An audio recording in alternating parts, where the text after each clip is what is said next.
Está no ar mais um Conexão Teres e hoje o nosso convidado mega especial, mais do que especial, professor Jonathan.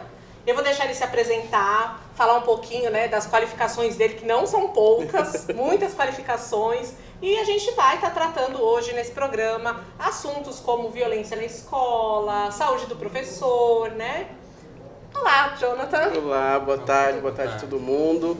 Bom, sou o professor Jonathan, sou formado em Biologia e Pedagogia pela Universidade Católica Dom Bosco. A pedagogia eu fiz logo depois como uma complementação.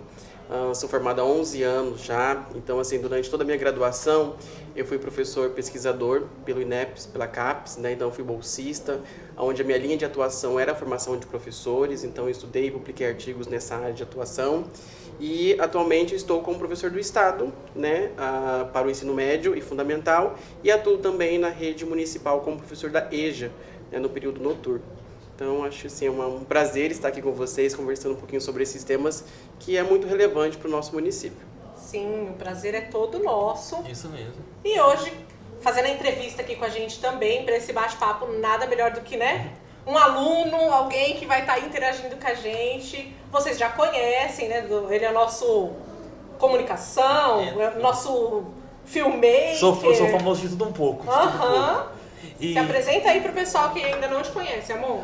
Sou Amon aqui, sou um dos produtores aqui do podcast, junto ao meu amigo Marcelo aqui Toledo, do Grupo Toledo, o Geis aqui também, o nosso amigo Luiz também tá no audiovisual também, e como também, o entrevistador de hoje também é meu professor também na minha sala de aula, dá aula pra mim, de biologia, sim. O professor Essa eu não sabia. É meu professor. Sim. Então vai sair muito assunto interessante aqui hoje, hein? Mas agora vamos falar sobre um tema sério, né, professor Jonatas? Essa semana, inclusive, veio a óbito um aluno em São Paulo, né? Eu acho que no litoral de São Paulo, se eu não me engano, na Praia Grande, que foi vítima de brigas na escola entre alunos. A gente anda vivendo numa sociedade um pouco conturbada, né? Que a gente sabe que não tem uma estrutura familiar, uma estrutura social adequada. E isso está refletindo nos adolescentes, nas crianças também, né? Que tem casos já desde ali do pessoal do fundamental, né? As criancinhas ali brigando. E esse é um tema que, infelizmente, esse adolescente veio a óbito após uma briga.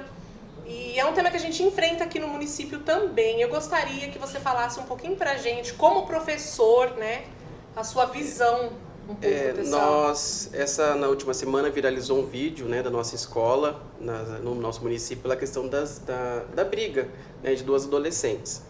E aí os vereadores, né, o nosso diretor da escola, o professor Nilceu, juntamente com a CRI4, né, tentamos buscar algumas soluções para minimizar essa questão da violência na escola. Sim. Em parceria com a Polícia Militar. Então a polícia hoje ela vai estar nos intervalos da escola, ajudando. Não vai abordar os alunos, mas vai estar ali apenas como uma prevenção. O problema dessa agressão é justamente a questão da família. Mais uma vez, uma atribuição que era da família está sendo passada para os professores. Hoje tem pais na rede social questionando as brigas. O que a escola fez? O que o professor pode fazer?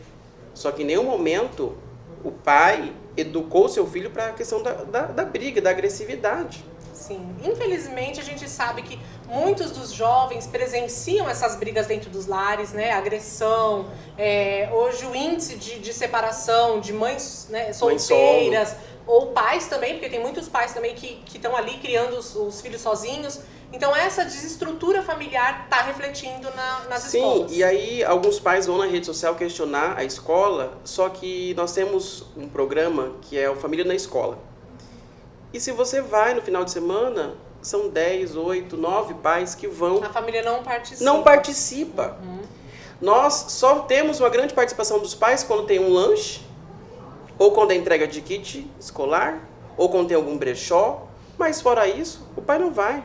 Tem pai que nem sabe a série do filho. Para você ter noção, ultimamente eu recebi uma mensagem de uma mãe questionando a nota da filha. Minha filha foi mal, papapá. Eu nem era professor da turma dela. Falei, mãe, que série? Aí a mãe falou, mãe, desculpa, mas eu não sou professor dessa turma. Não é? Eu falei, não. Então, pela facilidade do WhatsApp, os pais acabavam... é um pai online. Ele quer saber do filho, ele manda mensagem pro professor fora do horário. Mas é um pai negligente. Mas é negligente. Então, a partir do momento que o pai educa o filho, que não, olha, se você resolver os seus problemas no diálogo, na conversa. Agora, pedir porque a gente possa explicar pro filho, olha, não briga no coleguinha, fazer campanhas, prevenção, divulgação, isso a escola já faz. A gente tem hoje um grande problema também, que são as mídias sociais, né? Todo aluno tem um celular e inclusive, eu vi esse vídeo que estava rolando nos grupos, né? Estava rolando aí pela cidade. E o que eu fiquei mais indignada, Jonathan, foi os alunos não separarem. Não. Eles estavam mais preocupados em filmar, tipo, quem vai pegar o melhor ângulo da briga. E instigando a briga, Exatamente. né? Incentivando para que tenha agressão. E aí um outro problema, outro fator, é que o número de funcionários no intervalo para cuidar dos alunos, né? Nós temos uma grande defasagem de profissionais que possam estar auxiliando no intervalo. Isso é questão de Estado, né, uma organização, questão de concurso. E aí a gente fica refém dessas situações. Né? Nós temos o Tomás de Manhã, são mais de 1.000 alunos. Né? Então é muito aluno. Para quantos inspetores estarem cuidando? Nós temos ali 2 inspetoras. Para cuidar de 1.000 alunos. 500 alunos por inspetor, né? Entendeu? Fazendo uma média. Então aí fica bem complicado. E aí o mais engraçado é jogar mais uma vez a culpa para o professor. Por exemplo, se eu estou vendo uma briga de aluno, eu não vou me intrometer. Nós temos relatos do professor que foi separar a briga e morreu. Levou uma facada. Sim. Então aí você se vê na situação assim, eu vou defender o meu aluno, eu vou separar uma briga, eu vou levar um soco, eu vou levar um chute, e aí? E a minha vida, né? O meu... Então aí acaba tendo essa preocupação também do profissional, que é o professor. Sim. E infelizmente, não só as brigas, né, mas a escola enfrenta com os alunos vários problemas, como drogas, o tal do pod, como é que é? O vapor, né? O vapor. Por exemplo, hoje na nossa escola tá uma febre, virou febre. Por mais que a legislação brasileira, o nosso regimento interno fala da proibição do uso dos cigarros eletrônicos, vapors, pods, o aluno leva. Ele acaba levando, utilizando dentro do banheiro. É muito engraçado quando bate o sino, 4, 5, 6 alunos correm pro banheiro. Aí eu falo, gente, vocês vão ficar cheirando, né, urina e fumando cigarro dentro do banheiro. É algo que não tem lógica. Eu falei, vocês são viciados, vocês precisam do tabaco, vocês precisam da nicotina, manda o pai e a mãe vir aqui na escola, conversa com a direção, fala, meu filho é viciado, meu filho precisa fumar. A gente chama o conselho, a mãe tem que responder, porque são menores de idade. Sim. E tá tudo natural. Começamos com o narguile. O narguile é algo que virou febre na sociedade. Qualquer adolescente menor de idade pode fumar um narguile. Ok, o pai e a mãe têm autoridade sobre o filho na sua casa. Agora levar isso para a escola é complicado. Sim. Então a gente fica naquela briga, né, com o aluno. Gente, para que pode, não fuma, olha o que faz mal pro pulmão, os problemas respiratórios, né, a questão do... Tudo ali envolve... Não tem... Que acaba sendo, não defendendo o cigarro, mas acaba sendo mais prejudicial do que o cigarro. Eu acho que não fiz estudo aprofundado, mas eu acredito que até a questão do vício, porque o cigarro é tratado com a nicotina, tem os chicletes de nicotina, tem adesivos de nicotina, né? Para tirar o vício, para tirar aquela fissura, né, da nicotina. Mas e o vapor, né? Como que fica? E aí o aluno vai usando, às vezes sai 2, 3 vezes na aula para ir no banheiro, beber água e leva para fazer. E você, aluno, como aluno, a gente sabe que você tem uma família estruturada, né? Um pai e uma mãe bem estruturada. A gente sabe que você não faz uso desses tipos de cigarros eletrônicos. Mas como você vê que isso atrapalha, de repente, a aula? Atrapalha porque... Pela modinha, né? Do é que vapor. tem um que vai por causa do amigo. Um acaba influenciando o outro. Mas não tem nada a ver, tá lá e acaba, não, vai que é legal e tal. É cheiroso, né? Isso, tem sabor de fruta. Aí o cara acaba indo, às vezes até por causa do... Desculpa, gente, meu celular aqui acabou pitando aqui. Mas acaba vindo a vir a usar por causa disso. Por causa de influência. Igual muitas outras drogas que, sim, ele contém, eu andei pesquisando, a gente fez um trabalho disso no 2º ano, e sim, ele contém nicotina, mas você não sabe quanto tem além daquilo, tem muita coisa além. Mesma coisa o cigarro, você sabe que tem além do tabaco e da nicotina. Então, tipo, igual eu falei, acaba sendo influenciado pelos outros.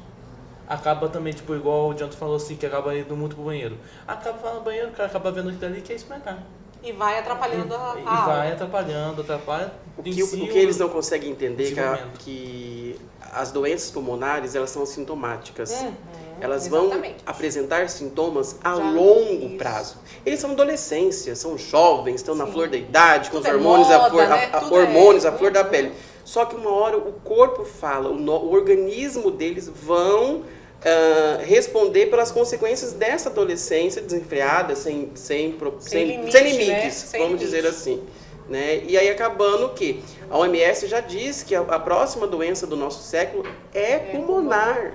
São os pulmões. A Covid-19 atacou justamente os alvéolos pulmonares. Exatamente. E aí é onde eles não conseguem entender, né? Não tem esse discernimento em relação a isso. E aí, tudo isso leva a um assunto que a gente já tratou, né? Sobre a doença dos professores, né? Que os professores estão adoecendo. Fui convidado a fazer parte do projeto, né, mas não como pré-candidato a vereador, apenas para ajudar na construção desse projeto político que a gente acredita que vai dar certo, que é o melhor para a nossa cidade, junto dentro da área da educação, que é a área que eu estudei, que eu pesquisei, que eu me formei e eu sei que eu posso contribuir bastante para a área da educação. Então fala um pouco sobre esse projeto que eu conheci meio por alto, mas de suma importância para os professores e para a sociedade, né?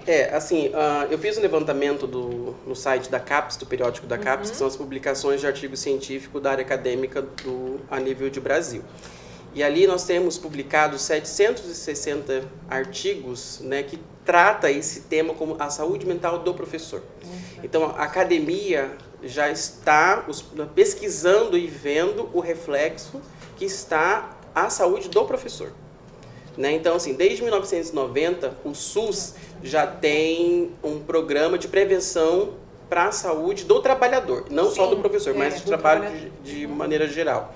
Então, a gente percebe que o número de professores doentes, afastados de sala de aula, é muito grande. Isso, né, era a prefeitura, né, o estado, a prefeitura, né, o município. E aí, porque o professor afastado, ele não está contribuindo, ele está apenas gerando despesas, né? Porque acaba tendo que colocar um outro profissional no lugar, já é um gasto. E o professor, ele sofre com esse afastamento. Porque pensa, você estudar 4 anos, fazer sua graduação, fazer seu juramento, de exercer a sua profissão. Eu lembro do meu juramento dentro da biologia, né? E aí você, a um certo momento da sua vida, você parar. Porque a sua sanidade mental está comprometida devido à sobrecarga de trabalho. Não só o que está acontecendo dentro das salas de aulas, né? Mas, como você relatou, a sobrecarga de trabalho. O professor tem que preparar uma aula, o professor tem que criar um planejamento. Se a gente parar para pensar hoje, vamos supor assim, você vai no médico, o médico te atende uma pessoa por vez. Você vai no caixa eletrônico, é uma pessoa. Né, o dente. Por que um professor tem que alfabetizar 20, 30 crianças de uma vez só? São crianças totalmente diferentes, com níveis de aprendizagem diferentes, com estímulos dentro de casa totalmente diferentes, e o professor tem que dar conta. O professor tem que responder às metas dentro do município, aos índices que lhes são cobrados. Então, tudo isso é uma sobrecarga. Porque assim, você está dentro de sala de aula, se sua turma não atingiu aquela meta, Jaísa, por que sua turma está assim? Por que sua turma não atingiu? O que você fez? Quais foram as suas estratégias? Aí você fala, mas eu fiz de tudo. Eu fiz de tudo. Até onde eu pude, eu fiz. Agora, sem uma estrutura, sem um suporte, ninguém faz milagre. Entendeu? Então, hoje, o nosso município, e aí eu falo de estudo de causa, não por essa gestão, mas todas as gestões, a questão do número de alunos por sala. Para quem não sabe, a metragem da sala, o metro quadrado, que vai indicar a quantidade de alunos dentro da sala de aula. Né? Então, hoje nós temos um berçário que a lei, o regimento interno diz que são 12, 14 crianças. Estão atendendo com 20, 22, 24, 26, dependendo da metragem. Um professor e um auxiliar. Então, aí, às vezes, não tem como. Não tem. Aí você vê uma rede particular onde o professor atende no máximo 10, 11, 12. Porque na rede particular tem estrutura, né, tem espaço físico. E aí entra em questão toda a parte da saúde, né? Em questão de você estar aglomerando uma quantidade maior por metro quadrado. Então, às vezes, tem uma criança que está doente, que está gripada e acaba passando isso para todo mundo. E se a gente pensar hoje, o município, ele pode, assim, né, é a questão da ampliação dos espaços. Sim. Nós precisamos ampliar os espaços das salas de aula, né, para tentar diminuir essa questão da superlotação dentro das salas, né, do nosso município. Uma contratação de mais professores. Mais professores, óbvio, que também tem que ser feito, até para ajudar nesse processo de alfabetização, porque só assim a gente vai tentar suprir essas metas.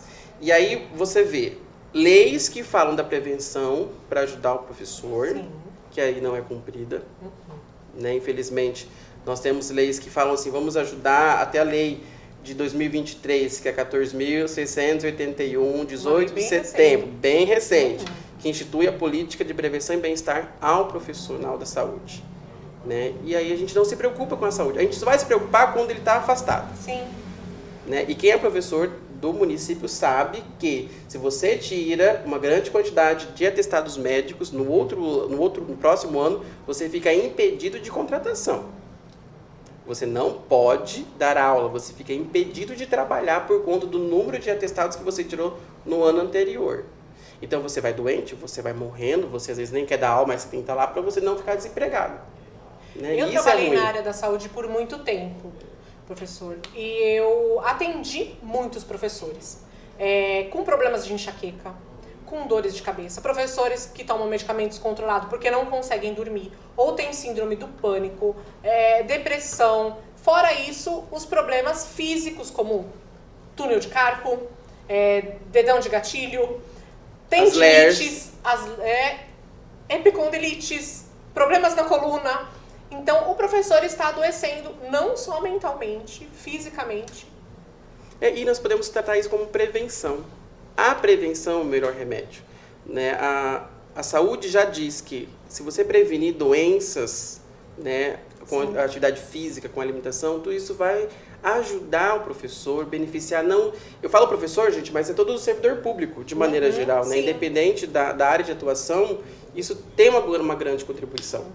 Né? Fazendo pesquisas, a gente percebe-se que quando você estimula a atividade física dentro desse profissional, o ganho que ele tem é enorme. Né? Ganha o aluno, ganha o professor, ganha a economia do nosso município. Porque assim, se você faz um cálculo, em média, 2023, nós gastamos aproximadamente R$200 mil em atestado médico, que foi pago de atestados. Esse valor poderia ter sido revertido na prevenção. Exato. Né? Aplicado em outras áreas dentro da educação que são importantes, que precisam de atenção e que por falta de recursos às vezes não é aplicado. E esse projeto trataria a prevenção de que forma? Assim, o projeto prevê a criação de um espaço, de uma academia municipal, onde esse profissional, esse servidor público do município possa estar desempenhando atividades físicas, né, no horário que não está no horário de serviço, no contraturno, enfim, e sem custo para ele. Nós temos como parceria até às vezes a questão do Sinted, né, achar um espaço para a construção dessa academia. Nós temos aí deputados estaduais, federais e o próprio senador Nelson Trade, que já disponibilizou a questão de implementação de projetos para a área da saúde, como médico, nosso senador, então ele prevê essa importância. Né? Então, assim, pensar... Já tem bastante... políticos abraçando a causa desse projeto. Porque se você percebe que quando você trata, você economiza. Professores com depressão, com síndrome do pânico, com todas essas doenças... Melhora a qualidade de vida em geral, né? Não só do professor, como do funcionário público. Você sai do seu serviço estressado com aquela rotina. Você vai, faz sua academia, faz sua atividade física, cuida da sua alimentação. Então é um ganho. Sim. Né? Então a gente pensa nesse projeto e a gente acredita que ele vai dar certo, né? De ter esse espaço, de buscar parceiros, tanto da iniciativa privada como da iniciativa pública. Conversamos com o professor Ivan, que é professor de Educação Física. Nós temos aqui no município hoje a faculdade com o concurso de Educação Física, onde os estagiários têm que ter a hora atividade, né? O estágio, não, né? E aí esses profissionais estarem acompanhando no contraturno, tendo esse momento de ensinar, né, e aprender, né, que é uma troca. E o professor vai estar lá, se exercitando, fazendo atividade física. E isso melhorando a qualidade de vida, liberando hormônios da felicidade, né? Tudo. Porque às vezes você vai lá, pratica um exercício, pedala, caminha, quem tem o hábito sabe do benefício que a atividade física e a alimentação tem na vida do profissional. Ajuda a descontrair um pouco, deixar a cabeça mais relax, tipo, esquecer um pouco assim. Dos problemas, porque pensa, você tá fazendo atividade física, você não vai pagar 80, 90, 100 reais, não vai sair do seu, porque tem aquele espaço. Porque a gente já sabe que o salário do professor é defasado, então tem muitos profissionais que vão falar, mas 100 reais? Só que para tirar 100 reais todo mês, um compromisso do orçamento é complicado. Acaba prejudicando. Então, quando você tem ali gratuito, né? E é maravilhoso você ver depois o resultado. A gente vê algumas prefeituras, né, que já estão pensando no professor, pensando nesse bem-estar do professor. Porque, gente, quando a gente fala, não é só salário. Fica muito nessa pauta do piso, do salário, Sim, é importante, só que o salário já é lei. O salário tem que ser cumprido. O piso é lei, o piso magistério tem que ser cumprido. Agora, quando a gente pensa em outras áreas dentro da educação, como o bem-estar do professor, isso é importante. Mas aí a gente tem que lembrar que a saúde do professor, desde setembro, agora é lei. É lei. Então, também é muito importante esses projetos, as pessoas se conscientizarem, né? Os profissionais trabalharem para poder estar E eu acho acontecer. que é uma virada de chave. Eu acredito que após essa lei 2023, agora 2024, vai começar a se pensar nesse profissional. Nós temos uma sobrecarga muito grande de planejamentos. Por exemplo, quem é casado com um professor ou uma professora sabe que final de semana é corrigindo prova e lançando planilhas, alimentando o sistema, né? Então a gente sabe que o professor às vezes ele viaja e leva prova para corrigir, leva trabalho, às vezes leva impressora para imprimir alguma atividade quando está viajando. Acaba sendo estressante. Muito. Porque você priva da sua família. Então a mãe às vezes fica no escritório ou na sala corrigindo trabalho, enquanto o marido e os filhos vão fazendo outra atividade e a mãe não está ali. E aí você chega na sala de aula e enfrenta o problema social dos alunos, né? Que eu vou dizer que é um problema social, da falta de estrutura, né, familiar, enfim. Aí acaba complicando ainda mais, né? Porque nós temos hoje crianças de várias educação assim, né? Temos vários indivíduos, realidades totalmente diferentes. E aí você tem que saber como que você vai lidar com aquela criança que cada um que é mais rápido, o que mais tem dificuldade. Você tem que fazer um planejamento que atenda todas essas diversidades dentro da sua sala de aula.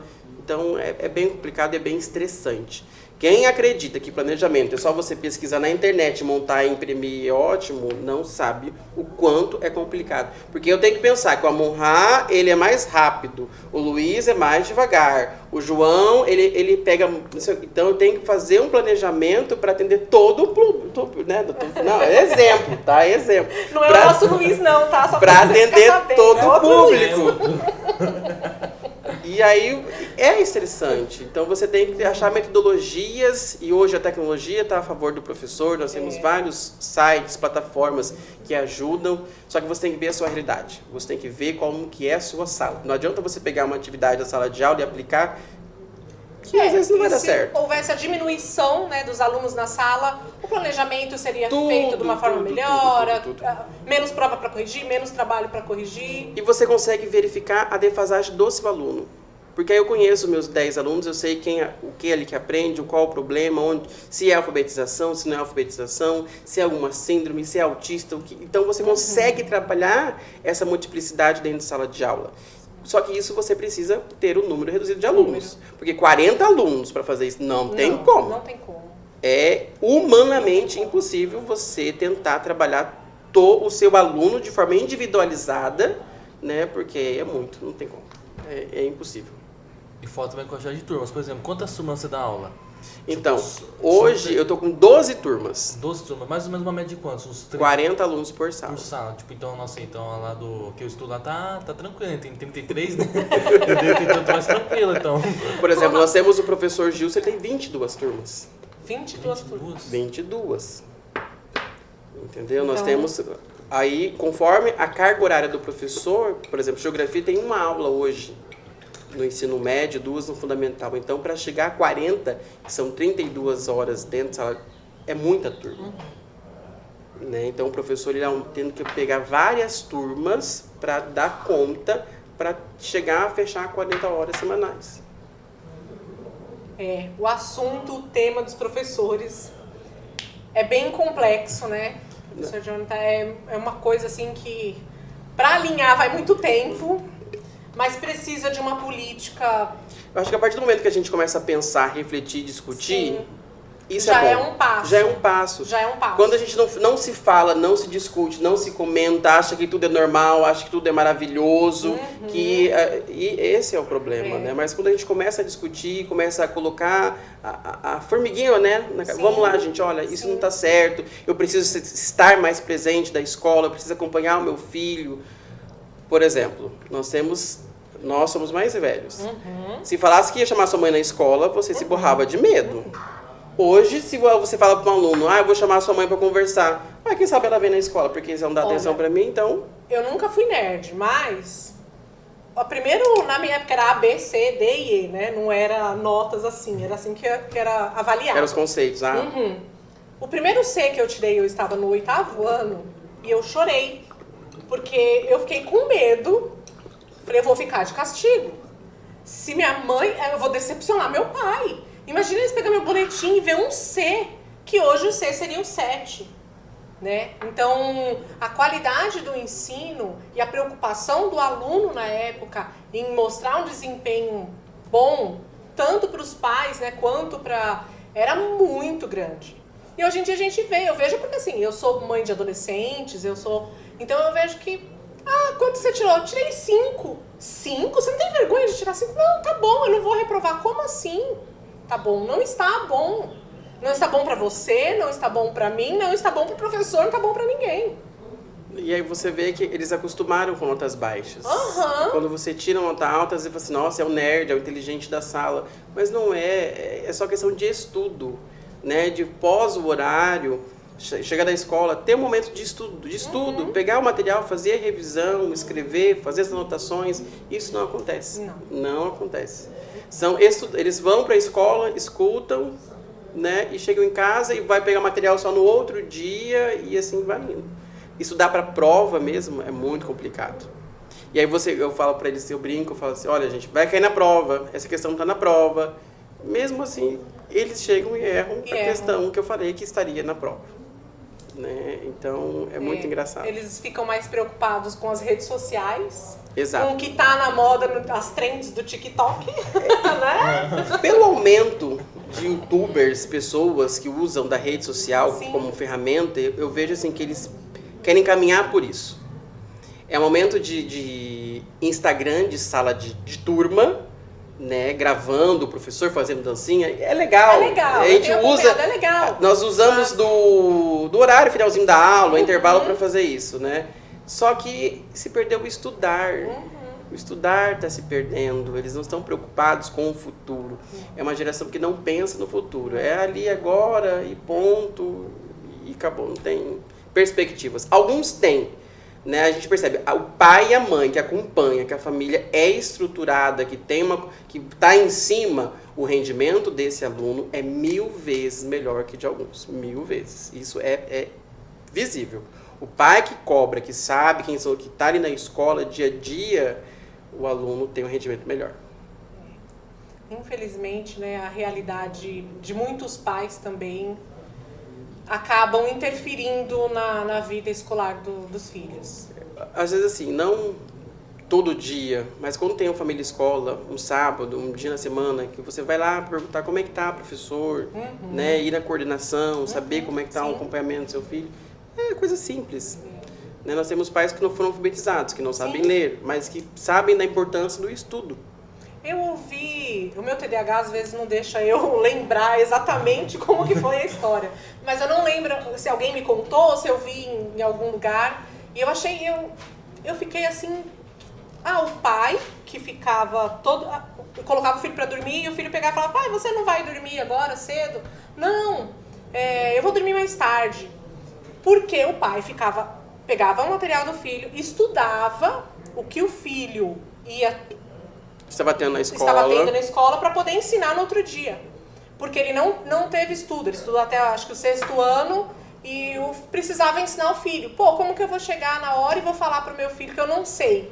Então ele ficava até de madrugada estudando a matéria do filho para no outro dia ele poder ir lá e ensinar o filho. Tem um filme no YouTube que é fácil de assistir, muito, muito, muito bom, que é Mãos Talentosas, a história de Ben Carson.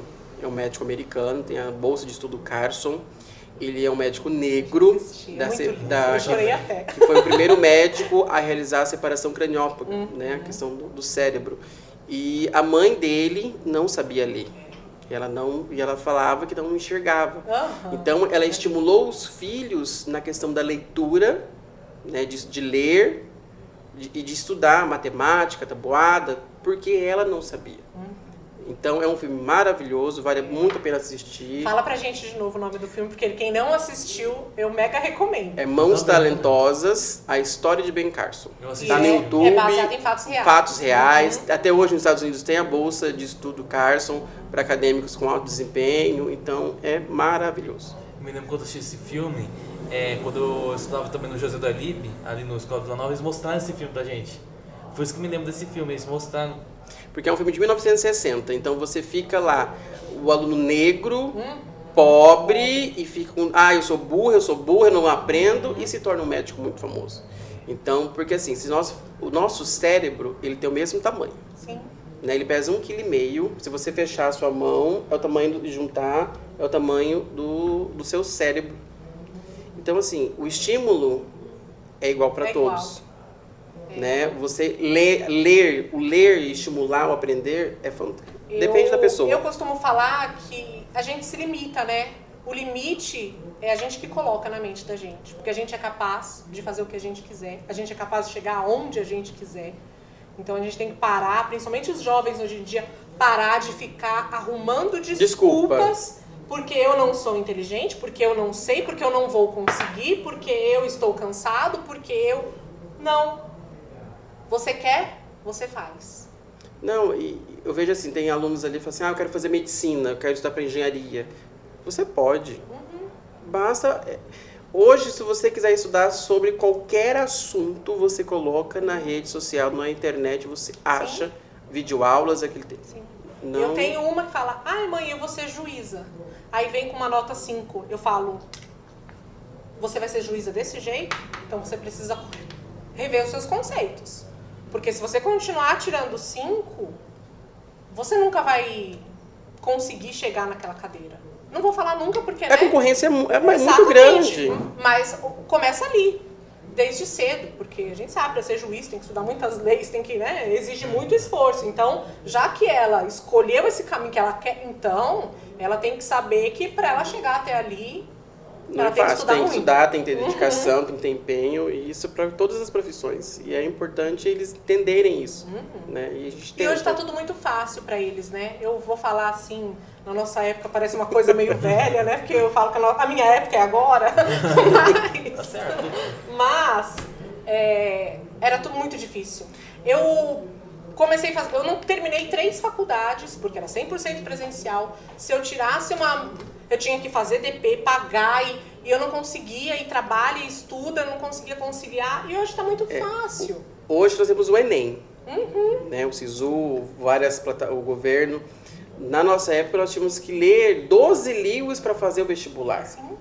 Né? Você tinha que ter uma coletânea de livros para você poder ingressar naquela universidade. Não existia cotas, não, o valor da faculdade diferente. Era muito grande. Eu lutei, batalhei junto na época com o movimento afro, que começou para cotas em São Paulo, porque surgiu dali de São Paulo, né, o movimento, aí foi para Brasília e tal. Eu acompanhei, e mesmo depois de ter, sido aprovada a lei, eu não pude entrar na faculdade por cotas. Então, assim, foi muito difícil, e ainda é. Mas para os jovens hoje, não, tem o Enem, tem cota. tem EAD, você estuda em casa. Hoje nós temos o programa, o Pé de Meia, que é mais um incentivo para o aluno do ensino médio, né, de receber do governo federal um dinheirinho, Pé de Meia, que vai juntando durante a graduação do ensino médio, né, os 3 anos do ensino médio ali, para fazer com que esse jovem estude, não saia da escola para a questão de trabalho. Porque hoje nós temos no nosso município uma grande quantidade de adolescentes que trabalham, que precisam ajudar os pais, né, a complementação da renda, e aí ele prioriza, em vez do estudo, o dinheiro. Ele vai trabalhar. E né? aí ele recebe para poder estar estudando. E aí então o governo tenta fazer com que o aluno fique dentro de sala de aula que... Gente, Incentiva. A educação transforma, conhecimento é poder. Sim, o jovem sim. precisa, essa frase de Aristóteles, conhecimento é poder. Ele precisa entender que, a partir do momento que ele estuda, que ele se dedica, o salário que hoje é R$1.000, R$1.200, pode virar um 7, um 8, um 9, um 10. Né? É o estudo, é o estudar. Minha mãe e meu pai contam na época deles, mesmo sendo épocas diferentes, assim, mas ambos, quando eram adolescentes, tanto no colegial, como eles falavam na época, que hoje é o ensino médio, eles falavam assim, pô, hoje em dia tem que, nós estamos mais fácil, que nós temos que ter um celular, pequenos acessos à internet, a gente consegue estudar mais fácil. Na época desses, eles tinham que pegar livros e ler. Eu tinha enciclopédia da Barça na minha casa. Meu pai É tinha. assim, um negócio, você vai estudar, se você não soubesse como procurar... Se você não soubesse, porque hoje em dia, acho que se soltar um aluno dentro de uma biblioteca, ele fica perdido, né? Capaz de pegar o livro e ficar tentando, onde que clica aqui, né? Ué, Mas era complicado. Minha mãe teve uma época aqui, em 2000, que ela esperava passar o Telecurso 2000. Quando ela passava o conteúdo, já catava o caderninho lá e ficava já anotando. E sabe que horas passava o Telecurso 2000? De madrugada. Começava 4h30, 5 horas da manhã. Rapaz... Exatamente. Isso que é o conceito de acordar cedo, né? É porque era o período que o governo, a emissora colocou o horário e os trabalhadores acordavam muito cedo e para ver se tinha essa parte do telecurso. Foi uma época muito importante para algumas pessoas que estudaram através do telecurso. E hoje você pega o celular, você tem livros e livros, tem tudo. Eu falo que hoje em dia a gente literalmente é o que a gente quiser. Falar, eu não consigo, tudo aqui, você tem tutorial no YouTube. Quebrou minha máquina de lavar? Como consertar uma máquina de lavar? Porque você tem tudo aqui. E, mesmo assim... O pessoal não vai. As dancinhas do TikTok tomam... São mais emocionantes, são mais atrativas do que o estudo. Né? Por mais que você use de metodologias ativas, de incentivos, de formas diferentes, mesmo assim não vai. Não vai.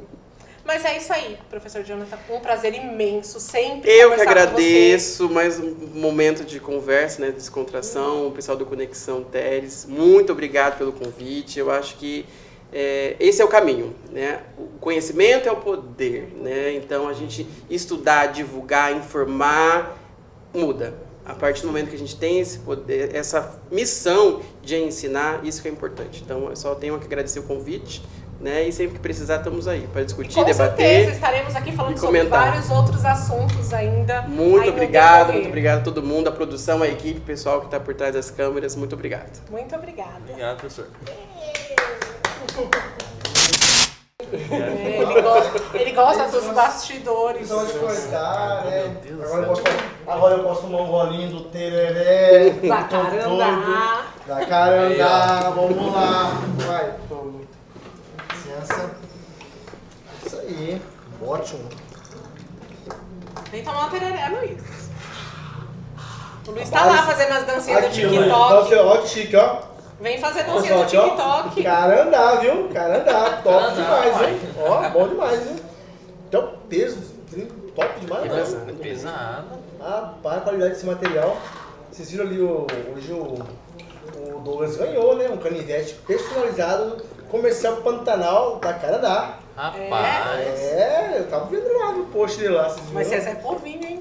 Lógico que você viu, do primeiro pessoal de Rio Verde, olha. É nada, é o marketing. É o marketing, tem que divulgar, né? O marketing. Como é que é essa frase, Marcelo? Oi? Como é que é essa frase? A minha frase? É só frase, vai. Qual que é a frase dele? O marketing não para. O marketing não para, Você fez figurinha do marketing não para? Eu tenho que fazer a você tá vendo? Vocês estão ficando bons, hein? Eu tô mais essa figurinha que estão fazendo minha, viu? Tô de olho em vocês, hein? Vê se aprende. Você aprende. Vê se aprende. Tudo vira figurinha na É, mão mas desses estão meninos. aprendendo, estão ficando top. Deixa eu achar as figurinhas. Vocês fizeram figurinha minha, não, né? Não, o Eu pessoal. nem vou aparecer, eu fiz Ah, só fez. nos bastidores, só no computador lá. Pessoal, quando o Marcelo Esse tinha chegado aqui, né? Aí falou assim, não, mas tem que ser. Não, a gente tá fazendo assim. Ele já se falando assim, não, marketing não para, marketing não para.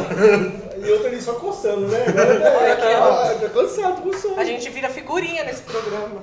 Olha. Não, e quando o cara pede arrego, sabe o que ele faz? Aqui, sabe o que ele faz quando ele pede arrego? Fica assim, ó, tô doente, tô passando mal, vou parar, sabe? Quem tá doente? O Luiz? Não, é que o Luiz tem um compromisso. Aham. Ah, é? É, eu vou descobrir quem que é esse compromisso dele aí. Com essa carinha de bobo aí. Tô de olho, hein? Professor, é a mesma coisa na Eu escola até tomar também? banho, ó, viu? É assim na escola também? Tô passando mal? Aí, não levei aula, professor, não, tô passando mal. Deixa eu ir.